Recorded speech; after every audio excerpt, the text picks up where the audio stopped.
Namaste everyone. Today I'm going to cover Capricorn rising. So if you have a friend or a family member or you're Capricorn rising, this video is for you. Now Capricorn is the sign of Baphomet.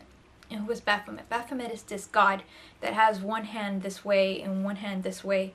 And he has two people on the floor, and they're shamed. He or she has a goat head, and this creature is known as the devil in the tarot cards. Now, what does this creature really mean? And what this creature really means is humanity in slavery. Capricorn is the most heaviest earth sign of all, in a metaphorical way. Very, very heavy in the material world, very concerned.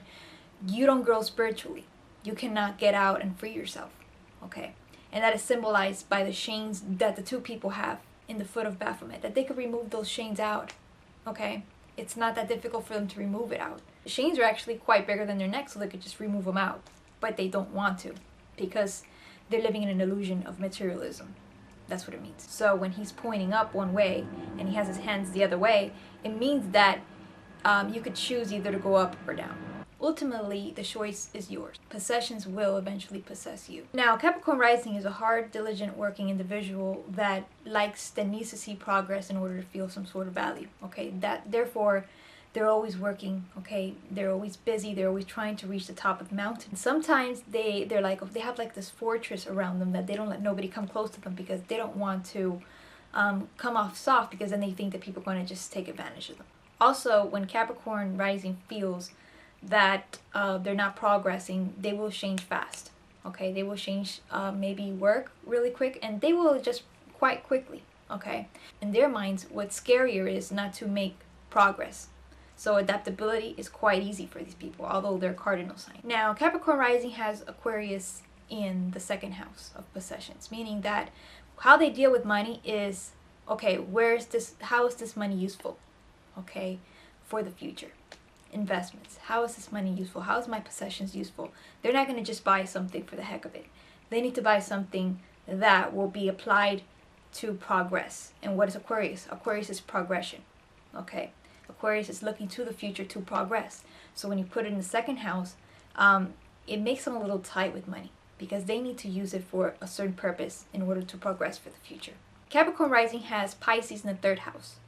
And when they speak, they could be a little shy and timid because they don't want to be embarrassed. They don't like to be embarrassed in public. Okay, that's like one of the biggest fears of Capricorn rising, being embarrassed.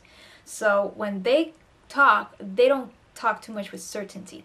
Okay, they imagine, the worst case scenario sometimes, and they could, be a little bit withdrawn back, when it comes to A to B matters on a daily basis. Now, Capricorn rising has Aries in the fourth house, meaning that family comes first because Aries likes to be first. They want the best for their family. They could be a little bit demanding in the family because they are the head of the family, okay, most of the time.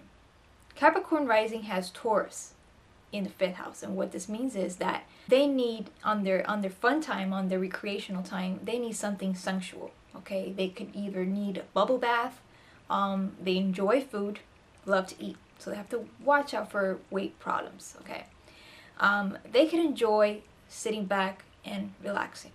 Okay, that's their ideal way of recreating, relaxing, because then when work comes, then they got to get up and do a lot of things. So their recreational time is just relaxing, okay, and enjoying the sensual pleasures of life. Now, Capricorn rising has Gemini in the sixth house of routine and health. And what this means is that in their routine, they're going to be probably doing a lot of things at the same time. And that's where they get their name of being workaholic, okay? Because the sixth house has to do with working. And when you put Gemini there, they're multitasking everywhere, okay? They're trying to get everything done at the same time to progress real quick. Now, Capricorn rising has Cancer in the seventh house, meaning that their ideal partners will be a person that's going to help them tap into their emotional self. Because Capricorn could be pretty hard, okay? They could have this really hard shell, and they don't want to express how they feel because, like I said in the beginning of this video, they don't want someone to take advantage of them, of their hard work, of so much effort that they put, and then someone comes along and asks them for money, and they don't want that, because they already worked hard for that. So they need someone that's going to help them, tone down a little bit and get in touch with their inner self and, be a little bit softer. And that's why Cancer is the opposite of Capricorn, because Cancer goes through that that extreme of feeling a lot of, emotions, and Capricorn definitely needs to tap into that. Now, Capricorn rising has Leo in the 8th house of intimacy, meaning that here's where they shine the most, okay? Now, Capricorn is that animal in the zodiac that is known that could satisfy several sheeps. So, Leo shines in their 8th house of intimacy, and what it means is that they could be very sexual in life. They could often crave many times a day, and this is like the most sexual sign in the zodiac, Capricorn. But they also have to learn that this is a form of enslavery, just like materialism. This lust falls in the category of the root chakra, and it's one of those things that keeps us bound to this realm, okay? Now, Capricorn has Virgo in their 9th house of belief in religion, meaning that they need a religion that has all the details complete, because or else they would not believe it. They will go into detail with beliefs to prove that it's right or wrong. So that's why Virgo falls in their 9th house. Now, Libra falls in their 10th house of career and reputation, meaning that Capricorns are known to be pretty balanced, okay?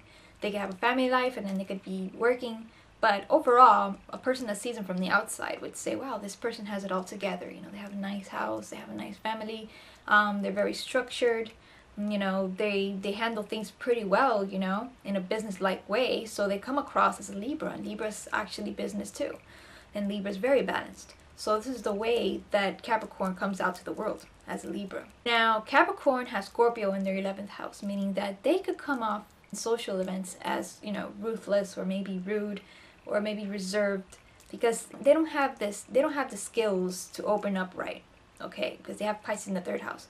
So in the 11th house they could come off as rude because in social events, and people don't understand them right, okay. They have to learn how to tone down their little impulses when they go into social events, okay, and try to be a little bit more smoother. And also, they do not like small talk. Okay, and that's another sign that Scorpio falls in the 11th house. Scorpio does not like small talk, so when you put it there, they want some serious talk. For Capricorn rising in the 12th house, Sagittarius falls there, and what it means is that they have to remember how to be a little bit loose, okay, a little bit fun, enjoy life a little bit more, and that's what's hidden in the 12th house of just having a little bit of no responsibility sometimes, and they have to learn how to activate that house, to feel a little bit more complete. So I hope you enjoyed this video, and namaste.